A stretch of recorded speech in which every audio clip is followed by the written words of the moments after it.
నమస్తే. MP news మనపేల న్యూస్కు స్వాగతం. ముందుగా ఎంపీ న్యూస్ ప్రేక్షకులందరికీ శ్రీరామనవమి శుభాకాంక్షలు. ఈరోజు పేపర్ న్యూస్ చూద్దాం. అనన్య ప్రతిభ సివిల్స్ 3వ ర్యాంకు సాధించిన పాలమూరు యువతి. ఆల్ ఇండియా సివిల్స్ రిజల్ట్లో టాపర్ చూసుకుంటే ఫస్ట్ టాపర్ శ్రీవాత్సవ ఉత్తరప్రదేశ్, రెండవ టాపర్ అనిమేష్ ఒడిశా, 3వ ర్యాంకు అనన్య రెడ్డి అనన్య మహబూనా డిస్టిక్ మన తెలంగాణ అమ్మాయి 3వ ర్యాంకు సాధించి సివిల్స్ టాప్గా నిలిచింది. ఇంకా వీరితో పాటు తెలుగు రాష్ట్రాల్లో 40 మంది సివిల్స్ ఎంపికైనట్టుగా మన వార్త ఉంది. 29 మంది మావోయిస్టుల మృతి. నక్సల్ చరిత్రలోనే భారీ ప్రాణ నష్టం. మృతుల్లో డివిఎం నేత శంకర్రావు, ఆయన భార్య సుమ కూడా. నెల రోజులంటే 54 మంది నక్సల్స్. గడిచిన 3 నెలల్లో 79 మంది మృతి. ఛత్తీస్గఢ్ లో జరిగిన పోలీసులు నక్సలైట్ ఎదుర్కొప్పులలో పెద్ద మొత్తంలో భారీగా నిన్న జరిగిన ఎన్కౌంటర్లో 29 మంది మావోయిస్టులు మరణించినట్టుగా మనం వార్త చూడొచ్చు. కంటోన్మెంట్ బీజేపీ అభ్యర్థిగా టిఎన్ వంశతిలక్. కళ్యాణ వైభోగమే నేడు భద్రాద్రిలో శ్రీ సీతారాముల కళ్యాణం. ప్రభుత్వం తరపున పట్టు వస్త్రాలు సమర్పించనున్న సిఎస్ శాంతకుమారి. భద్రాద్రిలో నేడు శ్రీరామనవమి వేడుకలు అంగరంగ వైభవంగా జరుగుతాయట. ప్రభుత్వం తరపున పట్టు వస్త్రాలు రెగ్యులర్గా అయితే రాష్ట్ర ముఖ్యమంత్రి లేకపోతే రాష్ట్ర దేవాదాయ శాఖ మంత్రి ఎవరైనా ఒకరు పట్టు వస్త్రాలు సమర్పించేది. కానీ ఈసారి మాత్రం సిఎస్ శాంతకుమారి పట్టు వస్త్రాలు సమర్పించనున్నట్లు మన వార్త ఉంది. మేటిగడ్డ 7వ బ్లాక్ ఎగువన కాపు డ్యాం నిర్మాణానికి ముందుకొచ్చిన ఎల్ఎన్టీ సంస్థ. ఈ ఏడాది బ్యారేజీకి వరద వచ్చే లోపే నిర్మాణం. అన్నారం సుందిలలో ఆప్తాళ్ల కింద రంధ్రాలు మూసివేయడానికి కూడా నిర్మాణ సంస్థల అంగీకారం. గల్ఫ్ కార్మికులకు ప్రత్యేక బోర్డు. సమస్య పరిష్కారానికి ప్రత్యేక వ్యవస్థ. సెప్టెంబర్ 15లోగా ఏర్పాటు చేస్తాం. కాంగ్రెస్ పార్టీలో చేరిక జాతర.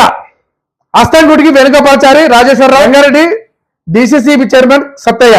కాంగ్రెస్ లో జైనింగ్లు అనేది రోజు రోజుకు పెరుగుతూనే ఉన్నది.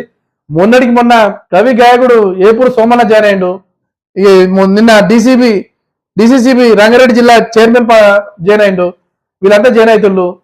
నిర్మల్ మాజీ ఎమ్మెల్యే ఇంద్రకరణ్ రెడ్డి దేవమాప కాంగ్రెస్ గుడికి వస్తున్నట్టుగా మన వార్త సమాచారం ఉంది. ఈ రోజుకు టీఆర్ఎస్ ఖాళీ అవుతుంది. ఏడాది కూడా ఉండదు. లిల్లీ ఫుడ్ గల్లా ప్రభుత్వం ఇది. ముఖ్యమంత్రి జంప్ చేస్తాడేమో. మేం కట్ట అంబేద్కర్ విగ్రహం వద్ద జయంతి రోజు ఒక్క పువ్వు కూడా పెట్టలేదు. సిగ్గు లేకుండా సచివాలయంలో కూర్చున్నారు. లిల్లీ ఫుడ్ ముఖ్యమంత్రి రేవంత్ రెడ్డి భాష ఏమిటి?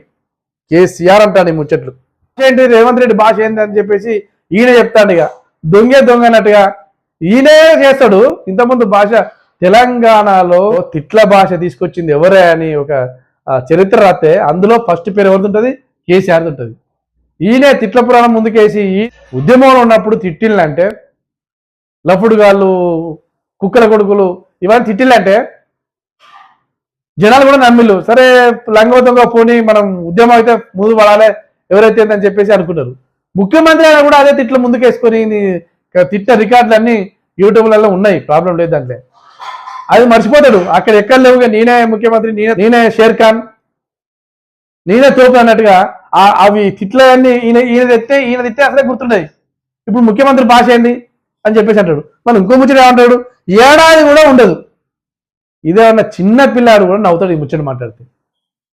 చిన్న పిల్లాడు కూడా పడుతుంది. ఎందుకంటే ఒక ప్రభుత్వానికి ప్రజలు ఓట్లేస్తే 5 సంవత్సరాల వరకు ఉంటుంది. లేకపోతే ఎమ్మెల్యే ఒకరు తక్కువ ఉంటే కూలిపోతుంది. అట్లాంటి పరిస్థితి లేదు కదా కాంగ్రెస్ కు. మళ్ళీ లేనప్పుడు ఏడాది కూడా ఉండదని ఎట్లా మాడతావు? 40 సంవత్సరాల అనుభవం ఉన్నది. మాజీ ముఖ్యమంత్రి 10 సంవత్సరాలు చేసినావు. ఏడాది కూడా ఉండదని ముచ్చట మాట్లాడతాంటివి. అంటే అందరు రెచ్చిపోవాలా? ఏడాది కూడా ఉండదు మళ్ళీ మనమే వస్తాయన్నట్టుగా అందరు జనాన్ని రెచ్చిపోవాలంటే ఎవరు పిచ్చోలు కాదు. నువ్వు మాట్లాడితే ఎవడు దేగని కూడా దేగదు. మాట్లాడుతుంది కూడా ఒక అర్థం పర్థం ఉన్న ముచ్చట్లు మాట్లాడాలి. అర్థం లేని ముచ్చట్లు మాట్లాడితే ఎట్లా? ఇంకో ముచ్చట ఏమంటాడు? ముఖ్యమంత్రి జంప్ చేస్తాడేమో. ముఖ్యమంత్రి ఏం కర్మనే? ముఖ్యమంత్రికి ఏం కర్మ? ఎవరైనా రాజకీయ నాయకులు పార్టీ మారాలంటే వాళ్ళ యొక్క పదవి ఆశ చూపితే దీనికి రాజీనామా చేశాడు పోయి ఒక పదవి అనుభవించి జనాలు సర్వీస్ చేయాలని అనుకుంటారు. రేవంత్ రెడ్డి ముఖ్యమంత్రి ఆయనే పోతాడేమో అంటే ఇది దేనితో వల్ల అర్థం కావట్లేదు. కేసీఆర్ మతి ఉండే మాట్లాడతాడా, మతి లేచిగా మాట్లాడతాడా, ఏందో అర్థం కావట్లేదు. జనాల్లో పోయినప్పుడల్లా ఈయన మైండ్ సెట్ ఎట్టుంటాడో జనాలు రెచ్చగొట్టడం అది చేయడం తప్ప మరి నీ మాట్లాడే కరెక్టా కాదా చూసుకునే సో లేకుండా పోయింది కదా. ఈ కథతో అందరు రెచ్చగొట్టి మళ్ళీ గెలుతాను. ఎట్లా గెలుతావే? ఎట్లా గెలుతావు చెప్పు? నీకు సంఖ్యాపరంగా నీకు బలం లేదు, ఎమ్మెల్యేల బలం లేదు.